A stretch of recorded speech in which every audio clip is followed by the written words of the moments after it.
이번 영상에서는 마이너리티 리포트 우리 기억하실 거예요. 마이너리티 리포트는요, 범죄가 일어나기 전에 범죄를 예측하고 차단하는 최첨단 치안 서비스 시스템이었죠.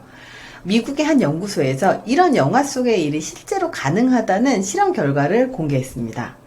범죄자의 뇌를 미리 스캔만 한다면 다시 이 범죄를 저지르는 재범 가능성이 있는 범죄자를 따로 추릴 수 있다라는 사실을 밝혀냈는데요.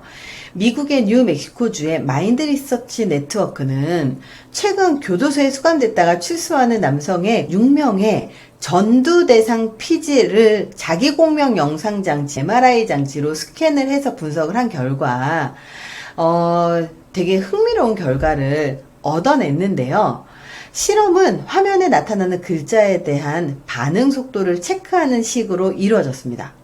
전두 대상 피질은 뇌에서 의사결정을 담당하는 부분으로 이 전두 대상 피질의 활동이 둔할수록 재범 가능성이 큰 것으로 나타났는데요. 연구팀은 먼저 석방 직전에 수감자를 대상으로 MRI를 촬영한 뒤에 이 사람들의 행동을 벌써 4년간이나 추적해서 조사를 했습니다. 4년 뒤에 연구팀은 이들의 재범 여부를 관찰했습니다. 전두 대상 피질의 활동성이 낮은 이들은 4년 이내에 재수감되는 비율이 60%로 뇌에서 의사결정을 담당하는 전두 대상 피질의 활동이 낮은 사람들은 4년 이내에 재수감될 확률이 60%로 굉장히 높았다라는 거예요.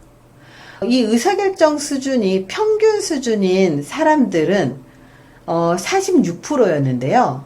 이 사람들보다 훨씬 더 높았다라는 거죠.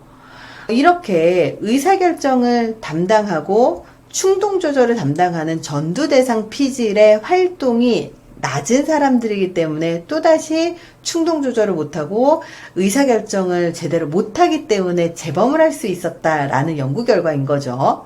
그래서 이들이 다시 범죄를 저질러서 체포될 확률이 모든 범죄를 대상으로 할 때 2.6배가 더 높았고 폭력과 관련 없는 범죄를 대상으로 할 때는 무려 4.3배 더 높게 나타났다는 거예요.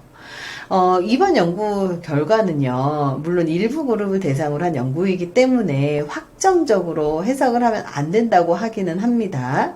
연구를 이끈 켄트 키엘 박사는 미래 행태를 예측하는 데 있어서 한 걸음 더 진전시키는 의미는 있다라고 연구에 좀 의의를 밝혔는데요. 이 연구는 세계적인 과학학술지 미국 국립과학협회보에 실렸습니다.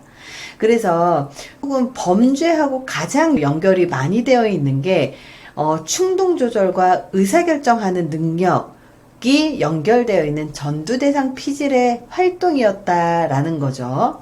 그 얘기는 바꿔 말하면 충동 조절 능력과 의사결정을 할 때 옳은 것을 판단할 수 있는 능력을 훈련하는 게 굉장히 중요하다라는 점이 뇌과학 연구로 입증이 됐다라는 거예요.